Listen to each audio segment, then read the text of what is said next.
Bienvenidos a un nuevo episodio.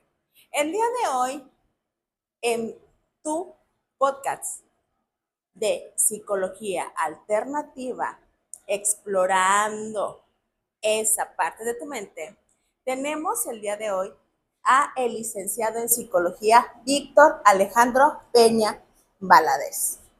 Licenciado, bienvenido a este programa donde vamos a explorar la mente. Ok, ¿Cómo ven? me parece excelente. Lick, Sí, psicólogo. sí. ¿Por qué? Sabes de que, digo, ya así de por qué, híjole, nos da para varios capítulos aquí, ¿Para licenciada. qué? ¿Para qué lo fui descubriendo conforme he ido ejerciendo? Yo ahorita me puedo responder para entenderme a mí mismo, una de las cosas, para conocerme, y por ende, pues ya haciendo todo esto me da la oportunidad de poder transmitir ciertos conocimientos, brindar, por así decirlo, cierta ayudar a personas, no en el sentido de solucionar la vida, pero ayudarlos a que las personas sufran un poquito menos, ¿sí? Sobre todo en la parte esta de la escucha, en la psicoterapia, todo esto.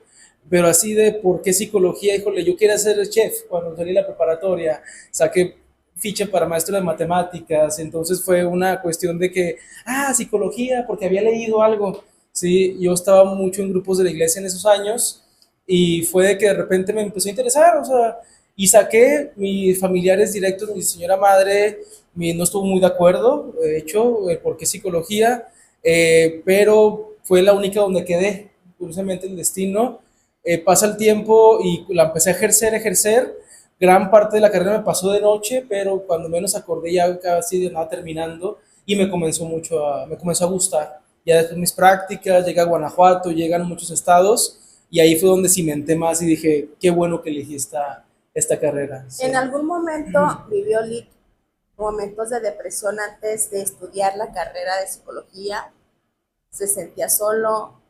Mm, no ¿Que lo haya necesariamente, conectado? fueron más cuestiones como crisis personales. No lo vería yo ahorita como depresión del todo, pero crisis emocionales, típica ruptura amorosa de adolescente, pero problemas familiares como normalmente todos los llegamos a tener, que a mí se me hacían o yo los viví, pienso ahorita, hace poquito pensaba de esto, de hecho, Lick, los vivía con mucha cierta intensidad, tal vez, y por eso yo pienso de que lo que más me acercó a esta carrera, a esta bella profesión que amo y me apasiona, fue la parte de que yo estuve en grupos de la iglesia, como te lo comentaba, y como que el trabajo grupal, poner actividades en esos tipos de grupos, de hecho ahorita que venía por aquí está Casa de Sí, Cristiandad, aquí está, sí, sí. ahí yo hice retiros a lo bruto, como dicen, Sí. entonces fue toda una experiencia para mí y fue algo que a mí me marcó a mí. Entonces, como por así decirlo, lejos de, para mí esa área desde la prepa, yo comencé en la secundaria en esos grupos, fue de mucho sustento, de mucho, un soporte, por decirlo de alguna manera. Sí. Hoy en día, ¿cuántos años tiene ya como psicólogo ejerciendo esta carrera? Actualmente, bueno, en diciembre cumplo 10. 10 Bueno, años. ejerciendo en pausas, pandemia pausé, pero así en sí salí en 2015, me entregan mi carta pasante. Yo saliendo de mi carrera en 2015, en 2016, el 20 de enero, yo ya estaba en Ciudad de Guanajuato, capital, y ahí hice mi servicio profesional. Y fue de un año, y ahí fue donde le tomé mucho aprecio lo que era el área clínica, donde más aprendí. Siempre la práctica es donde más te deja aprendizaje Sí. y en sí fue donde ahí aprendí. Iba por un año y recuerdo mucho que di una plática, me llegó una paciente, bueno, era usuaria, usaba un servicio de que brindaba la Universidad de Guanajuato, todo esto, y ella recuerdo que tenía una temática, se le brinda la atención y con base en esa temática, yo acudo con el director del propedéutico, que esta chica era de un propedéutico que aspiraba a la Universidad de Químicas, y le propongo una plática, ¿sí? Y por proponerle esa plática, el día de la plática misma, yo me acuerdo que fue para un 20, soy muy obsesivo con las fechas, un 29 de abril de 2016, me dice, oye, canijo, ¿qué onda? Víctor, me decía él, ¿no te interesa ser parte como docente de la Universidad de Guanajuato? Yo 23 años, proponiéndome docente, 20 horas, aparte ya estaba como en el servicio profesional y fue de que, claro, y entré precisamente a lo que es como docente de la Universidad de Guanajuato. Ahí obviamente la experiencia fue magnífica, fue fenomenal. Sí. Y cuando se enfrenta usted al primer diagnóstico, ¿cómo fue esa parte de tener confianza en usted?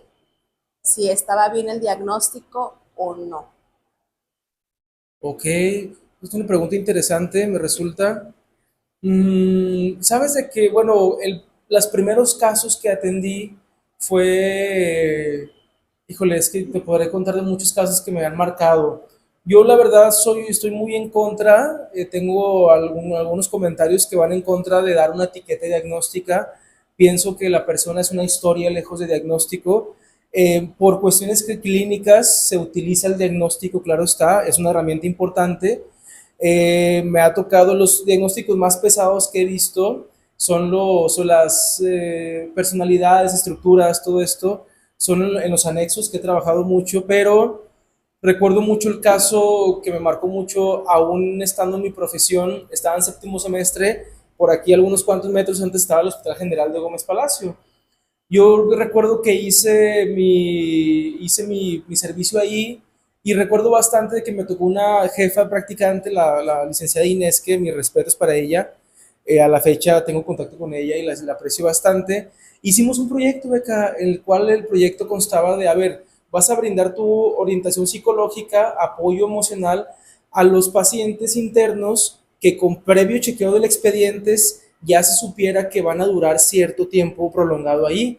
La idea era que con esta, por así decirlo, este chequeo de expediente, nosotros pudiésemos reducir poquito lo que es la estancia de él en el hospital, ¿no? Recuerdo de que checaba, me tocó un muchacho que llegó con el hospital, es de todo, un chico con el estómago balaseado, me acuerdo, un señor con pie diabético muy fuerte. Y también recuerdo de que donde, por así decirlo, se abre el telón, es cuando yo llego, veo un expediente y decía así, el expediente tal cual de los ahí en piso, porque esta licenciada nos decía, ustedes entren y salgan de lo que es el hospital con su gafete y su bata, son libres. Dice, sí nos dijo, ¿para qué entras al quirófano? No tienes nada que hacer, Sí, ¿verdad? claro. Pero recuerdo que este paciente llegó y me dicen las enfermeras, Alec, yo no siquiera era licenciado, estaba en séptimo semestre, yo de 22 años, o sea, estaba pues muy pequeño, hace 10 años precisamente para estas fechas. Y recuerdo mucho de que él chequé el expediente y decía así, joven de 22, 21 años que conducía una motocicleta, sale disparado contra otra motocicleta de frente, él sale, cae en un canal y dura media hora dentro del canal, ¿sí? Nosotros lo que hacíamos era que brindamos contención a las personas y a ver, ¿qué te pasó? Cuéntame, todo esto, ¿no? Escucha activa sobre todo, un primer auxilio psicológico, atender a los familiares, todo esto. Y recuerdo mucho de que este paciente en el expediente decía, cuando ingresa a la unidad de salud, a esta persona se le corta de su pierna derecha de la rodilla para abajo, la otra pierna en riesgo, en la clavícula del brazo izquierdo desviada, el otro brazo en cachitos. Y yo, de hecho, esta licenciada que yo aprendí muchísimo de ella, ella nos dijo, ¿qué haces? ¿Qué le dices a un paciente? Muchas personas cometen muchas estupideces en el sentido de decir, ¿cómo estás, güey? Estoy en un hospital. Sí, en los funerales la gente comete muchos errores. No diga nada, no consueles a un ser querido que acaba de perder a un familiar. Nada más acompaña, pregunta si ya comió, pregunta si... ¿Qué te puedo ayudar, Exacto, no? ¿cómo quieres que atienda a tus familiares que vienen de fuera? Nada más. No consueles, va a llorar, la va a pasar mal, es nada más a acompañar. De hecho, la base de la tanatología es el acompañamiento, ¿no? Y yo con este paciente me quedé en shock, dije, ¿qué hago? ¿Qué le digo? Sí. ¿Sí? Entonces, ese caso para mí fue el que pum, me marcó. Yo aún estaba con la idea de abandonar la carrera, todo esto, pero ese caso para mí marcó bastante. Fui, le di contención, todo esto, y fue una travesía, Beca, fue una travesía ese caso porque hubo iatrogenia ahí, no sé si mejor dicho negligencia, porque fue que omitieron varias cosas, omitieron informes en los expedientes, este paciente, la otra pierna, por la media hora que estuvo en el canal, se le comenzó a gangrenar. Entonces, cada día y medio, el chico entraba al lavado quirúrgico y los pasantes, residentes médicos, quitaban tendón y músculo. Entonces llegó un punto en el cual ya se dieron cuenta que no había nada. Sí, entonces metían la mano, no había nada. Y ellos en los expedientes solamente reportaban lavado quirúrgico, pero no reportaban lo que es La realidad. el retiro de tendón y músculo. Hasta que el chico comenzó con mucha fiebre. El mayor indicador siempre cuando hay un cuerpo enfermo de la fiebre, claro está. Y él no le daban a la infección, no le daban, y era por la pierna gangrenada. Entonces, yo había trabajado toda una travesía con él desde lo que es la otra pierna, la mamá trabajar con ella también. ¿Qué sentía el muchacho? O sea, le hizo terapia ahí, ¿y cuál era el sentimiento del chico de estar en esas condiciones, Dick? Bueno, lejos de hacer una terapia en el hospital era difícil. Acompañamiento. Sí, es un acompañamiento, es un primer auxilio psicológico o es una orientación psicológica. Lo terapéutico, sí, yo siempre he pensado que lo terapéutico ya implica tal vez de 6 meses para arriba. Ya ahí ya se considera un proceso terapéutico tal cual, ¿no? La salud conlleva tiempo y programación, recordemos. Entonces, este paciente pues en sí estaba en shock. Obviamente se dio cuenta que su vida iba a cambiar totalmente. Él no mostraba muchas emociones, recuerdo que el primer día que lo vi yo a él estaba tipo hiperventilando, refería que no podía dormir y que soñaba con agua cuando dormía, cosa que se explica por la media hora que estuvo dentro del canal. Sí. La que se trabajó mucho en la contención emocional fue la mamá, porque para ella es que mi hijo ya cambió su vida, qué va a pasar, qué esto. Fue todo un caso que a la fecha a mí me ha marcado. Te digo, yo tenía 22 años, 21 años, y recuerdo mucho de que la otra pierna, por la parte que se le gangrenó, cuando yo había trabajado eso, resulta que también se la cortan. Sí, la otra pierna, pero esa fue desde arriba. Entonces, imagínate, ¿no? Yo he trabajado, recuerdo mucho que cuando yo llego con este chico, me entero y me dice las enfermeras, dice, Lick, ya se la van a cortar la otra pierna, se la van a amputar, pero esa desde arriba. Entonces yo me molesté con los médicos. De hecho, hice grilla ahí en el hospital, terminó el director atendiendo directamente al chico porque pues sí hubo ahí yo lo veo más como negligencia porque omitieron cosas lejos de la iatrogenia, que es cuando hacen cosas mal. Entonces, yo recuerdo de que cuando me entero, voy con el chico y él, curiosamente, Beca, él me dice así, una sonrisa. Ya se enteró, Lick, ya se enteró, porque pues haces confianza con él, ¿no? Claro. Y luego ya, y yo dije, ¿tu mamá? ¿Dónde está tu mamá? Y él me dice, está afuera. La señora siempre acostumbraba a cargar un botecito de avena, un botecito de esos de Jumex, con avena. Y se comía eso con galletas de avena. Recuerdo mucho. Mucha azúcar. Así lo hacía siempre ella. Sí. Era siempre lo que consumía. En las mañanas la veías comer todo eso. Y recuerdo de que salí y la vi afuera del hospital y su mirada era a limbo. Esa mirada jamás se me... Recuerdo, me pongo todavía chinito, jamás se me va a olvidar una mirada perdida. Llego, platico con ella, se quiebra la señora, contengo todo esto y pues fue toda una travesía, ¿no? Ya después de ahí se le consiguió una silla de ruedas, despensas, cositas así se mover, pero te digo, lejos de diagnósticos, yo creo esa historia fue la que más fue la primera, mejor dicho, que me marcó. ¿Conectó ahí con la historia? Con algo personal mío no, así necesariamente mío no. No tal cual, así que conectara porque yo tuviera un caso así de ese sentido, no. Pero fue una cuestión de que me impactó, me digamos, conmovió. empatía.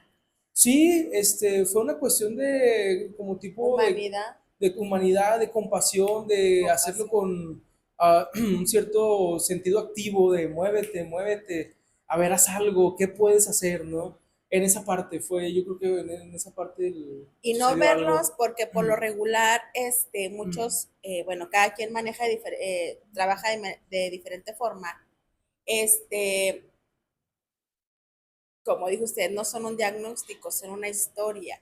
Y muchos lo ven. El diagnóstico de depresión, esta persona tiene depresión, ansiedad, algún problema de trastornos de la personalidad.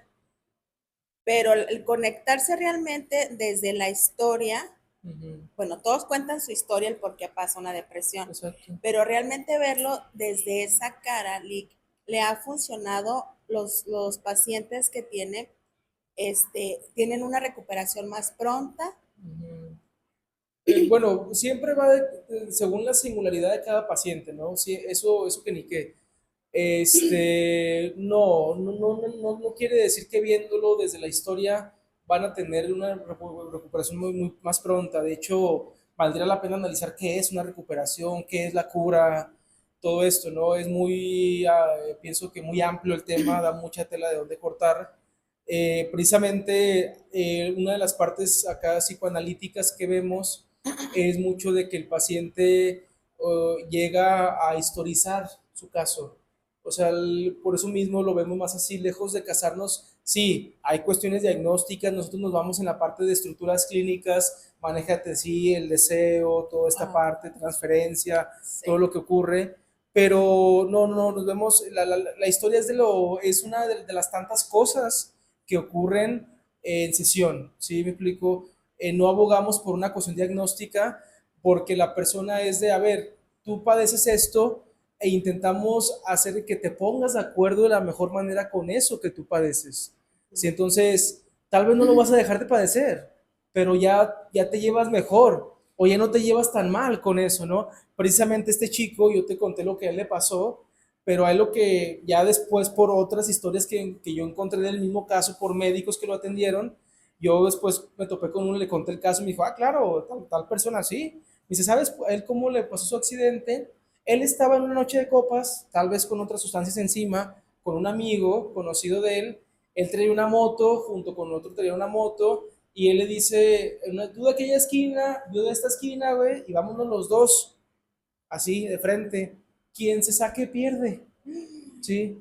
Qué Y tremendo. nunca, ninguno perdió, ¿sí? Ninguno perdió, o sea, ninguno se sacó, ¿sí? O sea, entonces él sale disparado, desconozco qué habrá sido de la otra persona, pero a él le pasó por esa apuesta bajo los estímulos de diferentes sustancias, ¿sí? Bajo los influjos de la influencia de diferentes sustancias. Entonces, te digo, es historia.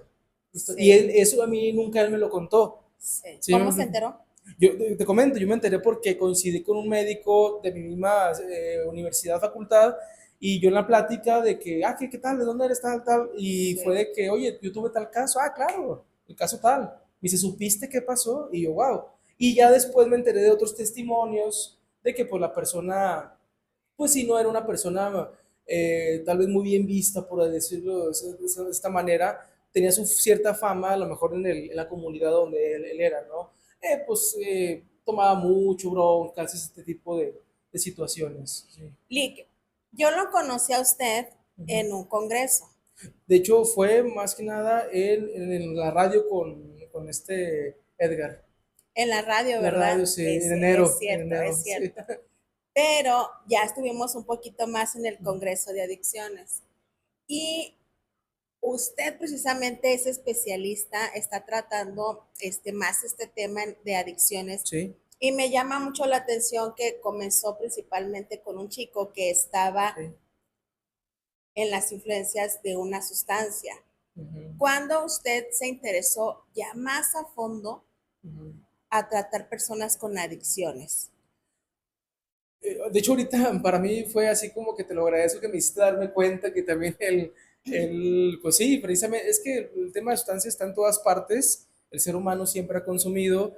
Yo cuando estuve en mi carrera, en mi profesión, reitero, gran parte me pasó a mí de noche, yo fue donde agarré más tipo sustento, rigor teórico, práctica, todo esto, fue en Guanajuato, y yo recuerdo de que en la carrera yo nunca escuché o yo no sabía de que los psicólogos se dedicaban o había especialidades. Mm, Sí, o sea, por ejemplo, como la medicina, dermatólogo de la piel, sí, cardiólogo del corazón, sí, etcétera, todo sí, esto. En la psicología está el psicólogo infantil, el psicólogo de pareja, psicólogo que atiende la parte de la tanatología, de las sí, pérdidas, muertes, y entre ellos el tema de adicciones. sí. Y yo en Guanajuato comencé a escuchar, es que él atiende adicciones, es que él atiende adicciones. Comencé a escuchar yo eso allá en Guanajuato, y me tocó convivir con personas que el tema, no que se especializaran en adicciones del todo, pero que lo atendían o que le entraban al tema. Ujú. ¿Sí? Entonces me comencé a empapar del tema. me empecé a empapar del tema y me empezó a interesar. Sí, me empezó a interesar. El ser humano ya de naturaleza tiene cierto grado de locura, eso claro está, todos en mayor o menor medida. La idea, como te Si decía, no tenemos un poco de locura, no estamos aquí viviendo la exacto, vida, ¿verdad? sí, exacto. De hecho, es lo que la hace chida, la vida, es lo que Sí, la hace vida y abraza tu locura, pero conócela. sí, ¿Cómo te claro, llevas claro. con esa locura, no? Ahí había un autor fenomenal que se llama Lacan, un autor francés psicoanalista muy importante. Él decía que dentro de nosotros hay una cierta rareza, una rareza muy singular, singular. Lo psicológico, recordemos, es singular, específico y particular. Entonces, y él lo explicaba, hay que conocer esa rareza, Sí. hablarla, conocerla, ¿no? Pero sí fue, ahora ya con sustancia, imagínate lo que las personas pueden llegar, ¿no? Por eso me interesa, claro, atiendo otro tipo de temas, no digo que nada más eso, ansiedad, depresión, pérdidas, llegan a mi consultorio, no nada más específicamente atiendo adicciones, atiendo otros. Hay personas que llegan al consultorio y no tienen ningún contacto Adicciones. con las sustancias, exactamente. Ok.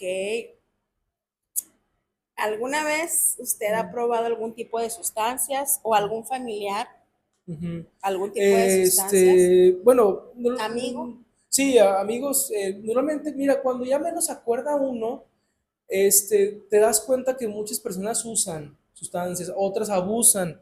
Y sí, pues ya conoces a otras que llegan al consultorio o al anexo, son los que son dependientes de algunas sustancias, uso, abuso, dependencia. Claro, conozco muchos conocidos. Yo por mi contexto familiar, yo un tiempo, ahorita que decías de mi carrera, de trayectoria, un tiempo me dediqué a la construcción, ¿sí? Y ahí en la construcción te topas todo tipo de Sí, personas, sí. unos personajazos, sinceramente, y ahí hay personas que consumen, ahí se consume mucho alcohol. De hecho, yo lo digo abiertamente, gran parte de lo que trabajo y de lo que he trabajado es de que algún tiempo llegué a tener un tema con el alcohol. Sí, o sea, una cuestión de que cuando menos acuerdas, ya tienes la cheve en la mano. Sí, ¿Sí? Hay muchas personas que les pasa eso, que sin su dosis diaria no están tranquilos, ¿no? Obviamente, ya cuando estás en en esta parte de que tienes contacto con el alcohol casi de diario, tienes también contacto con otras sustancias, ¿no? Ya entra la decisión de si uno le entra o no le entra. En sí, yo lo que en algún momento le entré fue la marihuana, la llegué a probar bastante, sinceramente. Llegó un punto en el que dije, ya no es para mí esto. En su momento la disfruté, en su momento dije, no, esto no es tan chido, pero tipo hasta ahí, o sea, fue no, pero en sí, lo que más a mí me ha generado pues tema, por decirlo de alguna manera, ha sido el tema del alcohol. Y muchas personas lo tienen, nada más que no saben. De hecho, sí. No lo reconocen. sí, no lo reconocen Sí, y el alcohol como es muy normal. Y yo así, Beca, sí. así Es ahorita, muy social, ¿no? aquí alrededor te puedo decir mínimo 10 lugares a 1 kilómetro a la redonda donde se consigue alcohol. Hay un ranking de peligrosidad de sustancias Sí, y el número uno lo tiene el alcohol. sí, ¿Sí? Seguido de la heroína, después tercero la cocaína hecha piedra y ya después nos vamos al LSD, marihuana, sí. otras sustancias que están, después de cocaína están los inhalantes, ¿sí? Resistol, Tinder, todo esto, son muy peligrosos. Pero entonces sí, en sí, hay un tema, normalmente hay una autora llamada Melanie Klein, ella dice, las vocaciones reparan el objeto, o sea, a lo que tú te dedicas, de cierta manera, muy inconscientemente te repara algo a ti. Exacto. ¿Sí? Entonces, me imagino que por tema pues yo que me dedico a esto, entendí gran parte de mi vida, gran parte de la vida de mi familia. Mi familia pues ha visto el alcohol en fiestas, en reuniones, todo esto, claro está. Te digo, pero, ¿cómo se llama? Así de contacto en esas, pero hay muchas personas que tienen contacto y tienen problemas con ¿Y esto. cómo salió usted de esa, pues comenzando una Uh adicción, -huh. ¿no? Porque ahorita, Fue un abuso, quién sí, no? Ajá, sí, sí, porque por ejemplo ya una adicción hablamos que cuánto, sí. hablamos de tiempos, ¿verdad? De 6, 7 ya hasta, ¿qué? Un año ya Lo que comenzamos pasa a es ver una que es adicción. importante lo que estamos hablando y qué bueno aquí a tu audiencia dejarlo en claro. Recordemos, no todo consumidor es adicto. Sí, Es diferente el consumo problemático, es diferente la adicción. No toda adicción, más bien no todo consumo problemático es una adicción necesariamente. Pero, Sí, ahí tenemos que nosotros ver la diferencia, porque ya decimos, bueno, nuestro hijo a lo mejor consumió marihuana, ya es adicto una vez, exactamente. o 2, 3 veces, y no, ya la mamá está toda Exacto. traumada. A ver, señora, vamos a ver cuál fue el contexto de por qué consumió, en qué, cuál fue el entorno en el que consumió, y se puede rescatar fácil. Exacto. Porque estamos todos en el pasito de Sí, probar, vulnerables, ¿verdad? susceptibles, Vulnerabilidad. al alcance, todo lo tenemos. En sí, las drogas, en sí las sustancias, siempre han existido. El ser humano tiene ancestrales. Sí, se utilizaron para rituales, Sí.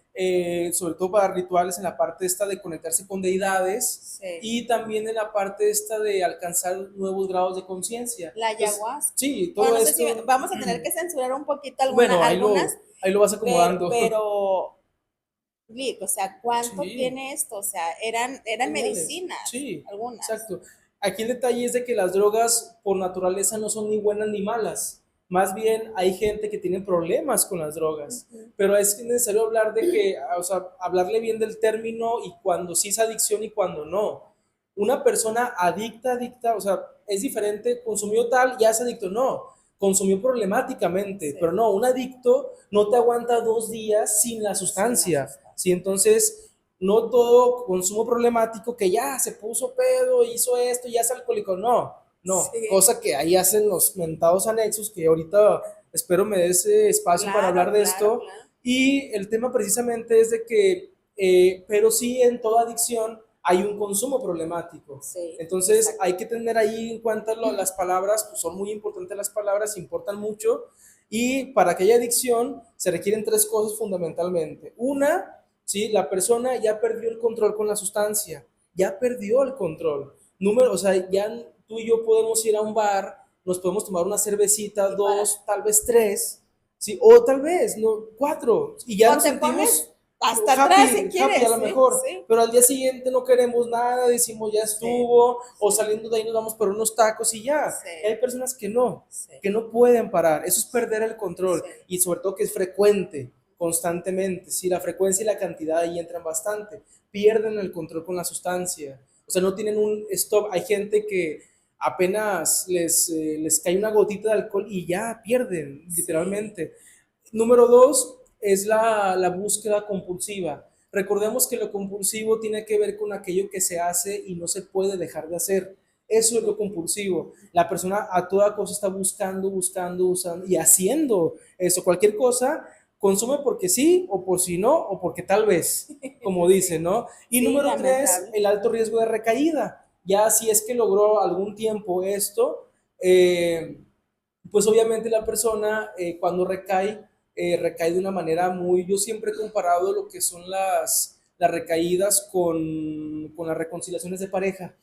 Sí, Okay, son muy sí, pasionales. sí. Sí, son muy, muy pasionales. Sí. Gran parte de las reconciliaciones de pareja suelen terminar en pasión, intimidad, todo esto. Y asimismo es lo que viene siendo la recaída. Es el consumidor de te extrañaba, ¿sí? Qué fuerte, Sí, Lick, entonces pero se consumía antes 2 bolsitas o 3 siendo consumidor, y la recaída que tuvo ya adicto, se son consumió 4. 10 o Sí, tal vez bueno. una bocanada, Sí. un atracón muy fuerte, ¿no? Entonces, pero para que haya adicción tienen que estar 3 cositas. Entonces no se dejen engañar por los padrinos, por favor, que su hijo ya es adicto, señora, ya consumió. No, Dicen que espérense. usted anda peleado con los Sí, tengo un con los pleito casado con padrinos. ellos. De hecho, yo en todo podcast que me invitan o radio, todo esto, siempre digo, espero, ¿Qué pasa? ¿por qué no se acercan y platican con uno? O sea, yo estoy dispuesto a apoyar. Ahora, son necesarios ellos, en grados de consumo muy intensos, ellos son fundamentales. ¿Por qué un padrino no? ¿Qué pasa con el padrino? Ojo, yo he conocido muy buenos padrinos, muy, muy buenos padrinos, pero que mis respetos, claro está, pero mi crítica va encaminada a de que, si bien ellos ya dejaron de consumir algo, pero los métodos que aplican para que el otro deje de consumir no son terapéuticos. Ok, si bien ellos comulgan con un modelo AA, que el modelo AA, mis respetos, qué bueno que el buen Billy, el buen Bob lo crearon. Ellos un día se echaron uno de ellos se echó un LSD y ¡bum! Se viajó y de repente conectó con algo espiritual y ¡pum! Inventó el modelo doble A. Y de repente él así como tú y yo, o sea, así fue. Sí. Él así como tú y yo estamos platicando, de repente él, bebes todos los días, sí, también yo bebo todos los días, platiquemos, eran las 2 de la tarde. Y de repente ellos empezaron a platicar, no, así que mi esposa, que mira, que me pegó, que me hizo esto, que yo hice aquello, sí, terminé así, bebí tal día, yo bebo por eso, tal. Y de repente, cabrón, son las 10 de la noche. Entonces se dieron cuenta que hablando, sí, se sacaban cosas. E inventaron el modelo doble A, lo desarrollaron, todo esto, agarraron cosas de la psicología de Jung. O sea, buenas, no digo, o sea, el modelo funciona, pero los padrinos, ¿sí? Estos condenados, algunos, gran parte, yo creo, de 10, no, de 100, yo creo, 5 padrinos rescato, ¿sí? Esa literal. Y lo pongo muy Pero por encimita. esos Nick los rescatas, ¿por qué? ¿Porque están preparados o por la experiencia? ¿Por qué los rescatarías esos Yo los 5 rescato a padrinos? ellos fundamentalmente porque he trabajado con ellos, no humillan al consumidor, este, y porque trabajan de una manera muy padre lo que es el modelo doble A, lo saben trabajar. ¿Sí me explico? O sea, aquí la principal son varias críticas que yo tengo con los padrinos. Número uno, de que para ellos cualquier persona que ya haya tenido un consumo problemático ya es un adicto, o cualquier persona que ya, ahí está el típico chavito, Sí, ¿sí? O sea es un tema muy amplio, muy sí. amplio. Ahora, deben de acercarse y preguntar, bueno, ¿qué hacemos? Pero ellos, como es un negocio, hay muchos así tal cual, es que no, yo lo hago por ayudar, pero si no los pagan, lo sacan. O lo si lo retienen. sacas antes, me tienes que pagar todo el tratamiento y dura 8 meses. ¿Cree que se ha vuelto un negocio esto de los anexos? Claro, claro. Hay padrinos muy buenos que tienen buenas intenciones, no lo niego. Siempre, nunca hay que generalizar, mi gente, tu estimada audiencia, nunca hay que generalizar. Siempre habrá honrosas excepciones. Yo conozco muy buenos padrinos, muy buenos centros que tienen muy buenas intenciones, pero gran parte de los que hay están lucrando nada más. Ahora, el tema que yo tengo es de que típica señora, que siempre pongo este ejemplo, que su hijo se puso la típica peda con sus amigos de preparatoria, universidad. No estoy diciendo que esté bien eso, pero gran parte de A los veces tienen que jóvenes, vivirlo, gran ¿no? parte de los jóvenes van a pasar por eso, Sí. ¿sí? Entonces la señora da grito en el cielo porque su hijo le llegó con los ojos rojos, alcoholizado, lo que sea, y resulta de que la señora tiene una amiguita que su amiga tiene un hijo que ya lleva como 5 anexos su hijo, ¿sí? Y la amiguita le dice, ¿sabe qué? Así comenzó mi hijo. Y luego marcan el anexo y los padrinos están como sopilotes. Sí, señora, la marihuana y el alcohol son las puertas al infierno, señora. Así comencé yo y tráigamelo y de una vez. Y aquí para que se derrote. ¿Qué se va a derrotar, por Dios? ¿Qué es eso? ¿Cómo es posible que una persona, una de las terapias que ellos manejan es de que a alguien le tengas que gritar y que eres un hijo de esto, que tu mamá sufrió por ti, que eres aquello? ¿Cómo es posible que es? Ahora, hay personas que si no hubiese sido por eso, no hubiesen dejado de consumir. O sea, el tratamiento o la intervención que va a llegar una persona que consume es de acuerdo a su nivel de consumo, de acuerdo al nivel, el grado de riesgo que tenga. ¿Sí me explico? Sí. Y ellos generalizan. Ya consumió esto, ya aquello, ya no iba a trabajar. Mándemelo, señora. Aquí se derrota. ¿Sí? Y el chavito vive y convive con gente que ya hizo hasta lo que no. Pero también no están regulados, o sea, Bueno, entonces... esa es otra cosa, es otra crítica. Hay una norma, la NOM 028 es el control del tratamiento ambulatorio residencial. Para empezar, esta norma te dice que todo anexo, la persona que tenga internada debe ser voluntario, debe querer. La persona, para que funcione el modelo AA, la persona debe querer cambiar, debe aceptar que tiene un problema. Gran parte de los que entran, ¿sí?, al anexo, por ejemplo, en nuestra región, comarca lagunera, Torreón, Gómez Lerdo, gran parte de los que entran de manera involuntaria. Y entiendo por qué, porque gran parte de ellos ya representan un riesgo para la sociedad. Yo he tenido pacientes en mi consultorio que les digo a sus familiares, ya anéxalo, por favor. Él ya requiere un tratamiento residencial. Y a veces, señora, sáquelo, por favor. Sí. No lo va a anexar. Sí. Porque el chavito que traía buena calificación, tenía una noviecita, practicaba un deporte, porque se puso una peda y rompió no sé qué, al día siguiente amaneció un anexo. Sí. ¿Y por qué? Porque la mamá, no, porque es que antes de que se haga mal, yo estoy haciendo algo bien. Y recordemos la frase, el camino al infierno está lleno de buenas intenciones. Ay, no me digas eso porque Sí. lo acabo de escuchar como 3 veces hoy. Sí, el camino al infierno está lleno de buenas intenciones. Entonces, en la idea de querer ayudar a algún familiar que antes de que se haga adicto, perjudicas más porque adentro yo tengo la duda de no sé si pacientes que han pasado por anexos, no sé si el anexo les hace más daño o la misma sustancia.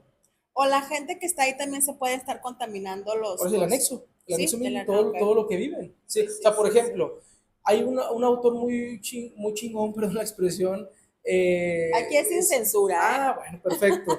Hay un autor muy canijote, él recuerdo mucho estadounidense, él Sando Rado, psicoanalista, él tiene muchas aportaciones a lo que es la parte de las adicciones y él comentaba de que los adictos o consumidores utilizan la sustancia como una coraza para tolerar la vida, Sí. ¿sí? Yo recuerdo mucho el caso de un paciente que yo en anexos, el centro de rehabilitación, les abría expediente, ¿sí? Entonces, él me decía, mire, él es una persona que tuvo un consumo problemático muy fuerte con el cristal, con el metanfetamina, y él recuerdo que me decía, mire, Lick, yo de pequeño, yo tenía 4 o 5 años, me acuerdo perfectamente, yo estaba chavo, llegaba mi papá y me daba unas santas de aquellas, pero santas, madrizas muy fuertes, y después me agarraba, me cargaba, ya todo sangrado, y me decía, perdóname, mijo, perdóname, y me abrazaba. Eso vivió mi paciente, ¿no? Ok, entonces, y él, obviamente un pequeño que vive eso, claro, es un trauma muy fuerte, Claro. no puede asimilar todo eso. Y él de grande va a crecer con ciertas aflicciones que se van a manifestar en sus conductas. Exacto. Entonces, esas conductas de las tantas que pueden existir es precisamente la sustancia para tolerar todo eso vivido de pequeño. No en todos pasa lo mismo, ojo, no en todos. Sí, Porque no nunca va a vayan faltar el que diga, no, yo me la pasé peor en mi infancia y yo no soy adicto. Bueno, no en no todos. todos tienen ¿Cómo la es misma posible que una consecuencia. persona que pasó eso llegue a un anexo condenado y los chingados padrinos es que tú eres un hijo de tu tienes que derrotarte Sí. y tú no valoraste y esto y aquello? ¿Cómo es posible que alguien que vive todo esto para poder curarse, lo que te ofrecen y lo que más alcanzamos es algo peor que la misma sustancia? Les están creando culpa. Sí, lo ven Totalmente. con culpa, pero es eso, ¿cómo es posible? La sustancia en sí, ya la persona la pasa muy mal, Sí. intentando dejarla, con lo que vive, con lo que hace, la pasa mal, horrible. Hay gente que yo atiendo que hicieron cosas espantosas que cuando bajan, me refiero a que cuando ya se les baja el efecto, les da un remordimiento y una culpa y dicen, es que no puedo parar. Es eso. Y ahí investigas infancia y todo eso y te das cuenta por qué hacen lo que hacen. No. Pero ¿cómo es posible que tengan que vivir algo peor dentro de un anexo que la misma sustancia para poderlo dejar?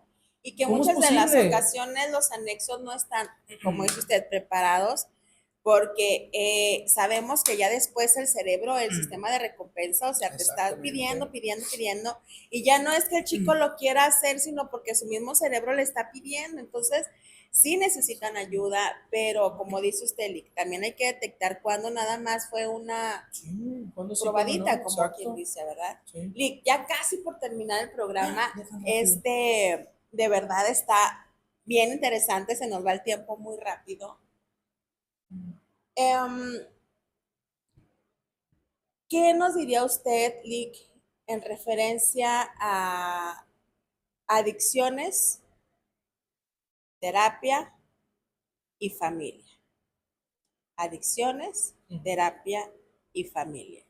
No está aislada una adicción, no está aislado la familia, ¿sí? Entonces, ¿cómo nosotros podemos integrar para poder salir de una adicción conforme a su experiencia?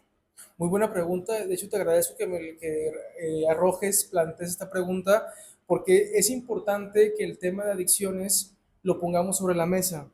Desafortunadamente, gran parte de las familias transitan este tema con mucha vergüenza, pena, duda, prejuicios. Nadie, casi en su vida, en un juicio, anda presumiendo o diciendo que su familiar, hermano, tío, abuelo, papá, mamá, lo que sea, tiene adicciones o que es No. adicto. Sí, sí dice que tiene cáncer, diabetes, esto, pero eso no. ¿sí? Sí. Entonces, cuando una persona enferma de cáncer, por ejemplo, recibe el apoyo de gran parte de la familia, mira, hicimos tal actividad para ayudarte, mira, hicimos esto, mira, hicimos aquello, pero cuando una persona pasa por una adicción, ese canijo no quiero que se acerque, Sí. recibe el rechazo social, el flagelo Etiquetas, social, ¿no? sí, etiquetas completamente, se le ve mal y claro, se entiende, gran parte de los casos de fiscalía, de urgencias, están relacionados con un tema de consumo de sustancias. Pero bueno, ya en esto que dices tú, adicciones, terapia y familia, entre más podamos integrarlo mejor. Recuerden, bases típicas, ¿sí? Sí. Una, primordial, antes de anexar hay que hablar. Ojo con eso. Antes de anexar hay que hablar. Acude primero con un terapeuta especialista en adicciones. ¿Sí? Acude primero con alguien. Son los psicólogos los que atendemos más el caso de adicciones. ¿Sí? Los médicos también, no digo que no, ellos nos ayudan mucho en la farmacoterapia, pero el psicólogo es el profesional de la salud más adecuado, más indicado para atender un tema de adicciones. Uno, antes de anexar hay que hablar. Número dos, el tratamiento de las adicciones debe ser integral.